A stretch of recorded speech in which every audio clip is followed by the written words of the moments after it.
The time has come. Something I've been waiting for since the end of 2020. It is time for the Association for Talent Development's International Conference and Exposition, and it's in person, and I am leaving in just a few days, and so I'm so excited to share a little bit with you about how to prep for the conference as an attendee, but also as an exhibitor.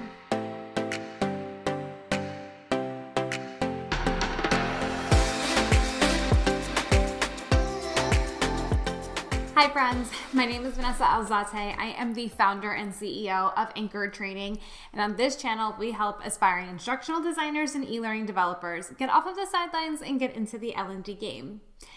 And so, like I said, the time has come. I am so excited. It is time for the ATD conference, and I get to travel to Salt Lake City for the first time. I mean, we all know. I'm a Real Housewives fan, and I'm a fan of the Real Housewives of Salt Lake City, and I'm seriously following this Jen Shah case, and I get to go be where the housewives go. I am so excited. This conference, it's just going to be so different for me because I'm going for a couple of different reasons, but it's going to be a really great event. And so let's talk a little bit about how we're going to be prepping, what we're going to be doing while we're there. And then in a few weeks, I'm going to take some video and give you my feedback about whether or not the conference was worth it, and give you some behind the scenes footage of the Expo Center and the conference and things like that. So let's start how to prep if you're an attendee. First things first, you have to check out the conference schedule. And given that we're still in COVID times, one of the things that I know that you have to do is pre-register for the sessions that you want to attend. And so that's definitely new because I think if you've gone to conferences in the past, it's a mad dash to certain sessions that are super popular because you really want to get in there and see the presenter that you're really looking forward to, or you just know they're uber popular. And so it's different that they're doing it this way. I totally understand why, but it's something to definitely think about. You want to make sure that you set up your agenda before you get there of things that you want to actually have a couple of options, right? So you don't want to just have everything that you want to attend and that's it, because sessions obviously fill up. So I love to set up my conference session with, or my conference schedule, I should say, with a few options for that time slot of things that I would want to attend. So definitely something that you're going to want to do as you're attending conferences with multiple tracks. And I think that before you even get to that, one of the other really big things that you should be doing when you're planning going to a conference is identifying the goal. And so this is something that if you watched my video on how to pick a conference as an instructional designer, and if you haven't, I will link that video right above. But that is something that you really should be thinking about when you decide this is the conference I want to go to and where I want to spend my time, especially if it's something that you have to travel to, if it's very expensive, things like that. So you definitely want to understand and make sure you're clear on what is your goal, so that will help you figure out your conference schedule, right? So if your goal is to learn more about, onboarding and strategies with mentorship programs and things like that, well then those are the types of things that you're going to want to fill your schedule with. But I definitely also recommend throwing in a surprise or two, just some things that you are kind of maybe like a stretch for you, or something that you want to learn more about, but you might not have the time to day in and day out. And I think that is a really great way to start dipping your toe in learning about other areas of instructional design, and just seeing what might jive with you, right? So it's like when you go to college, especially in the very beginning, your freshman and sophomore year, you throw some things on your schedule that might be totally out of left field, and then you end up changing your entire major because you got totally inspired by that one session or that one class. So definitely want to throw in a couple of surprises here and there just to keep things fun and interesting too. So here is kind of my packing list as an attendee. So I love to make sure that I have my tablet with me, but I'm also a paper person. So I love to make sure that I have a notebook so I can take my notes.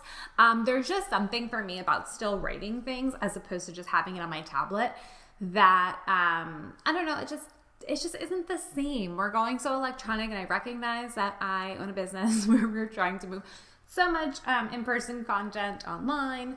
So the irony is not lost on me, friends. But I definitely love the idea of taking my notes and being able to really just jot down whatever comes to my mind, and even leaving some time for like journaling and reflection time, and really thinking about how I can apply what I learned to my work or my projects and things like that.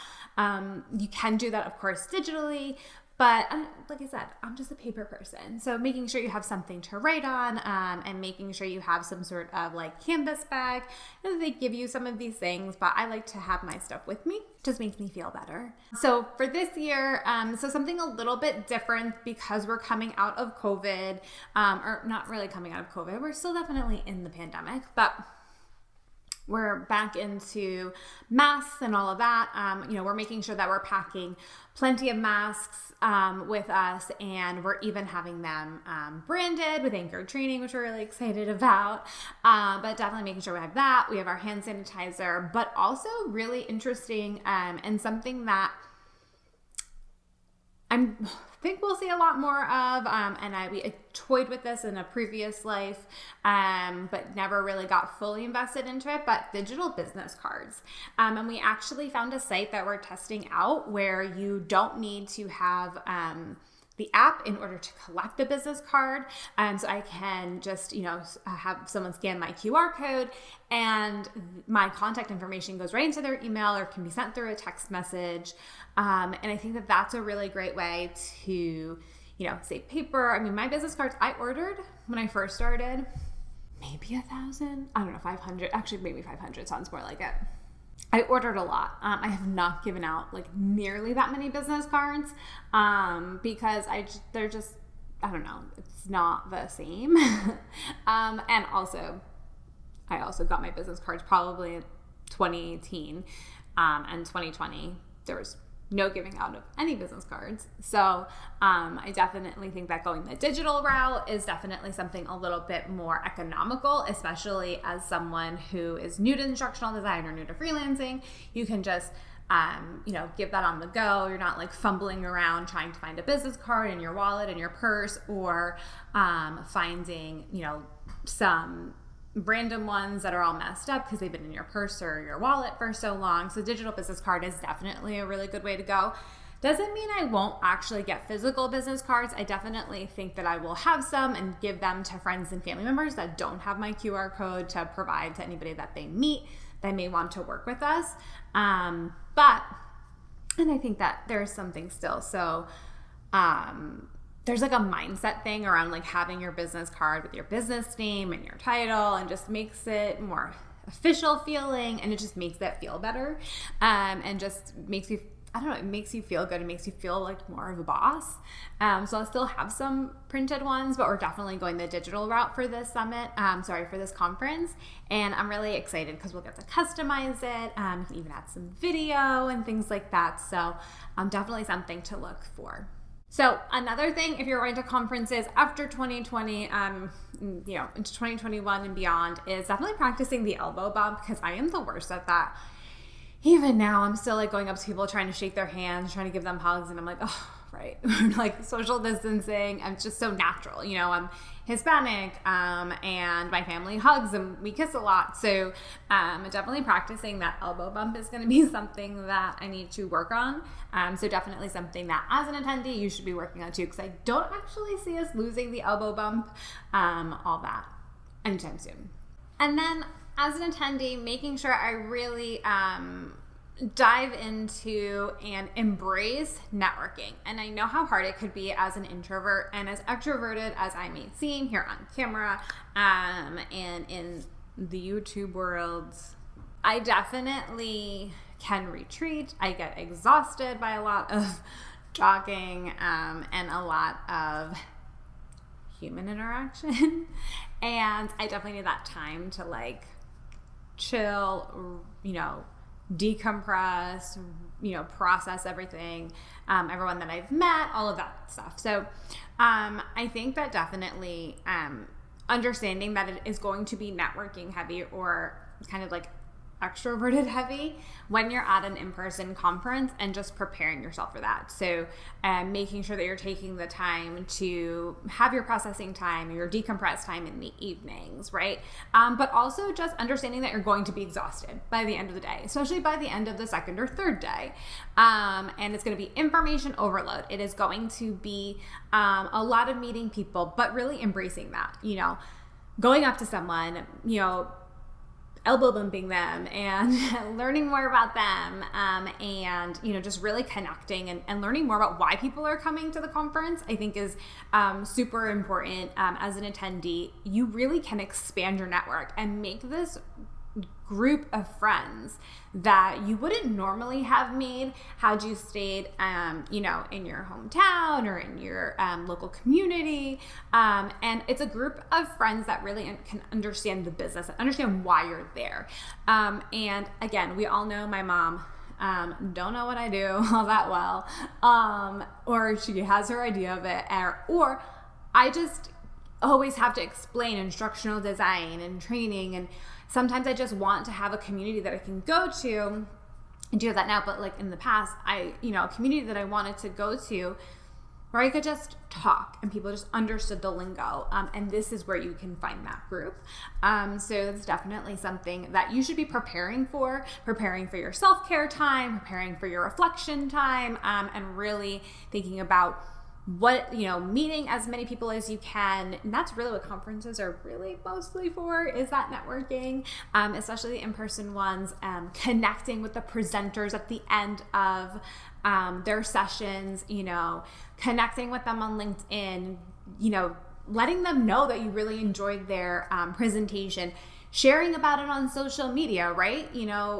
Sharing your thoughts on LinkedIn about it, snapping a picture and posting it, and really providing feedback on what you liked, and what you're really learning. Things like that are really helpful, and it's really great for the presenters, especially so that they know, how they did and they get that feedback, but also areas that they could improve on, what really stuck with the audience and things like that. That's all really important so they can continue to craft great presentations and content that you want to listen to. And then the last thing as an attendee that you want to prepare for, and it's something that I always just like leave and don't do, because it gets like lost in my email, is making sure you're providing feedback through the survey mechanism that is sent out, whether the presenter has one or ATD or whoever is hosting the conference sends one, which they typically do. It's really good to provide the feedback and really being thoughtful and really sharing all of your feedback, good, bad, and different, so that they know what they should do more of, what they should do less of, and how they can tweak things to make things better for the future for you and other attendees. And so now, this is where my conference experience is going to be very different and unlike anything that I've done in the past. And that's because anchor training is going as an exhibitor. This is like something I never thought I would do. It was something that it was encouraged for me to do. And I'm glad that I'm doing it. But it's totally outside of my comfort zone, especially for the business. And it's expensive, very expensive. And I have to say, I am excited, I'm nervous as fuck that about the exhibitor portion of it, but I think it's going to be a really great learning experience, even if I fall completely flat on my face. And so I have to say, as an exhibitor, the preparation is everything. And just thinking about like what my setup was going to look like took me forever. So I didn't know exactly what I wanted it to look like. I hadn't been to a conference in, I think since like 2019. And I don't know, I think my mind was just drawing a blank, or I don't know, probably imposter syndrome was like settling in and making me feel like I couldn't do anything and whatever I decided was going to be the wrong suggestion. So I definitely got help in terms of a marketing person who's done trade shows and things like that to help me, to guide me. But that was definitely hard. So really, for us, preparing what our booth is going to look like and the setup is super important. So picking out our backdrop, and I've worked for a home remodeling company in the past, and one part of my job, as the office manager, was going to career fairs and things like that. So I had an idea of like what the setup could look like, and kind of like the different fabrics and things like that. As part of that home remodeling company, we also had a marketing department that would go to events. So I would send them to trade shows. I would send them to, fairs and festivals and things like that. So I, remember all the different types of setup materials that we had for that. The different tablecloths, what the fabrics felt like, how the setup was gonna look like. The different the actual apparatus that you put the fabric on and things like that. So having that experience for me was also helpful, because I was able to think about that a little bit as well. Understanding that wasn't part of the purchasing part of it, but I remember at least like what everything felt like and kind of what I liked and what I didn't like. So that definitely helped. And I also got feedback from, one of my clients who does conferences all the time for one of their customers, and, asked her, what did she use, and, where did she get things printed and things like that. So all of that was a lot. And that figuring out like what my backdrop was going to look like was important to me, because I didn't want it to be something that I was going to have to change all the time. And I wanted it to be something that was memorable, you could see was like, what the is this, and I wanted people to be intrigued by my backdrop. And so we had one set up and we had one designed, and it just wasn't, exactly what I needed. And one of the things as an exhibitor I can definitely recommend is, if your services are totally set in stone, then put your services on your backdrop, because it kind of takes that guessing out of what you do. But we at first had all of our services listed on our backdrop, and I ended up nixing it completely. And so I can pop in a picture here of what my backdrop actually looks like. So if you've seen some of the stuff from my summit, some of the stuff for, branding materials and things like that, I love a good confetti backdrop. I love a good 90s moment. And I love it just fun, exciting, vibrant. So I wanted to definitely make sure we did that and incorporated that in the backdrop.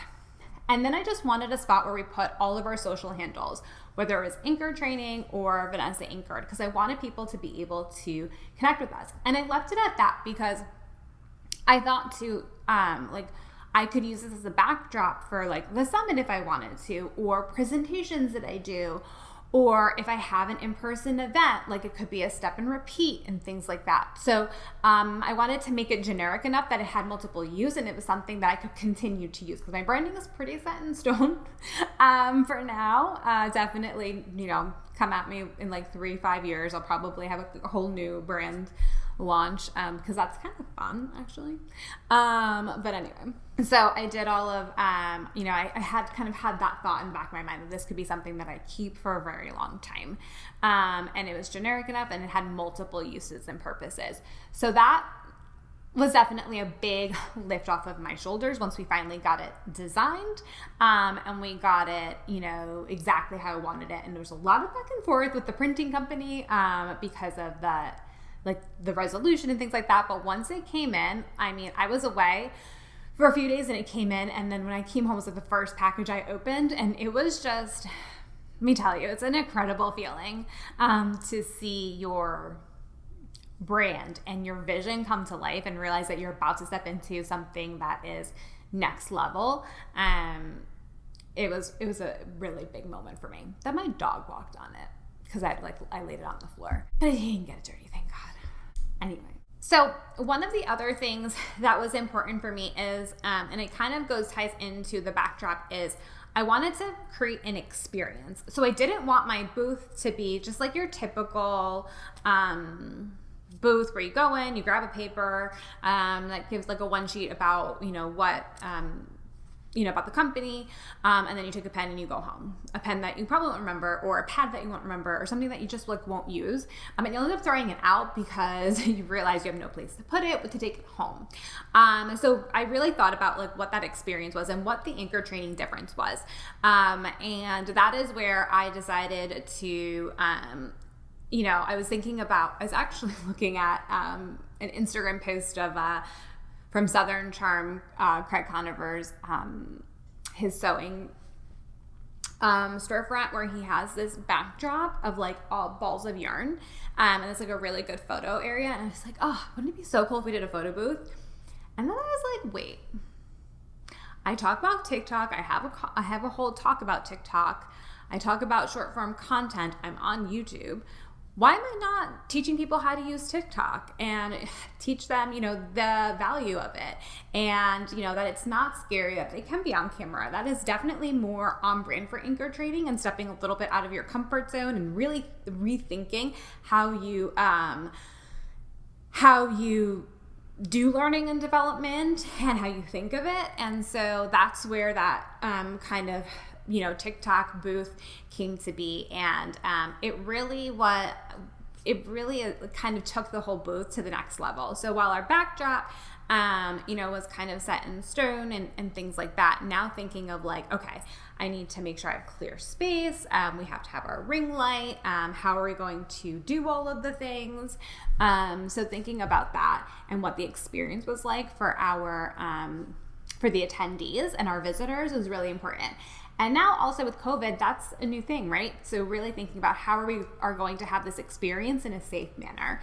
So that's where we are, doing things, making sure that it's socially distant, and, everyone's 6 feet apart, and there's no more than 2 people visiting the booth at one time and things like that. And really just pushing the table to the side and just leaving that open space. So, all of those kinds of things were things that I wanted to think about, and just think about kind of the energy that we had and, or the talking points that we have. So if you're getting nothing else from this part of my video, prep. Everything is prep. Everything is a lot of thinking, and really thinking about how it is beneficial for the visitor coming to visit your booth. And if that's not all about learning and development and thinking about how the learning is important to the learner, and what's really, thinking of them first, I don't know what is. The other thing that we had to think about, was the giveaways, right? I did not want to give out physical products because I wanted to keep as much, handling of items limited. So that's why we're doing the digital business cards. And that is where I had to really stop and think of like, what could I give away? So that is where we came up with a digital scratch off. So there's a QR that will be at our booth where you could take a quiz. You can, learn more about us. You can register for the Anchored in Learning Virtual Summit, but also you can do the scratch off. And some of the prizes that you could win from the scratch off are a custom tumbler, an instructional design project management book that we wrote, and also a couple of $5 Starbucks gift cards. So I just wanted to have a couple of things in the rotation that were not too expensive, and that were things that we could provide and just give it a little bit something extra. So everything is digital except for the tumblers, obviously. So there's not a ton of those that we're giving away, but that is something that we'll get out as soon as we get home. But I wanted to have something that was a little bit different, and that could either be emailed to them immediately, or they just needed to wait a little bit, and I could send them a couple of anchor training goodies too. So as an exhibitor, a couple of other things I wanted to keep in mind, and it's something that, it's not just about what you're doing at the conference or how you're prepping before, but it's also what you're doing after. So we're going to collect email addresses. We're going to collect people's contact information. We are going to connect with attendees. So like, what do I do with that? How do I keep anchor training, in the forefront of their minds, and, remind them of the services that we offer, how we can partner with them, and how we can serve their audience, their learners. And so really mapping out that email marketing plan after the fact is really important and critical for us to do before we get to the conference, so that when we come back, that starts and it's not something that I'm like, okay, so we have all these email addresses and I have no idea what I'm doing with them. So again, prep is key, thinking about the experience and thinking about the whole picture, right? Before, during, and after. And then I'm going to be in the Expo Center myself, and I know that there's a lot of people I want to connect with. So I've been scoping out the floor plan and who all the exhibitors are, and really thinking about, when I have some downtime and some free time, who I want to connect with, the conversations that I want to have with these exhibitors, and who I just want to learn more about because I have no idea what they have to offer, or I just want to learn more about their product or their service. So just like you schedule your sessions as a conference attendee, really thinking about looking at that Expo Center and who you want to connect with and why, and again, really thinking about the goal. So if as a business your goal is to create more strategic partnerships, well, who is it that you want to talk to try to talk to them about creating strategic partnerships and how you can serve them, and then how you can complement each other in your services. And then friends, above all, no matter if you're a session attendee or an exhibitor, have fun. Know that either way, whether you're an attendee or an exhibitor, you're spending a lot of money to go to the conference and to be there. So really immerse yourself in that. Don't have, your phone out because you are nervous about, meeting, with other people or not, not knowing anyone. Like, get in there, dive in there head first. Just no one's gonna, remember if you said something awkward or anything like that. Like, just dive in. Everyone is there. They want to meet other people. They want to meet you. They want to learn from you. As much as you're there to learn, you have things to offer other people. You have experiences to share. So make sure that you're doing that and just have fun. You're in a different place. You're able to really concentrate on the conference and you can kind of leave work behind. And friends, with that, if you have not yet registered for the Anchored in Learning Virtual Summit, make sure that you do. We have over 250 attendees, and I just cannot thank you all enough for signing up and wanting to attend the Anchored in Learning Summit. It's going to be amazing. It is free. It is a 2-day event, September 9th and 10th.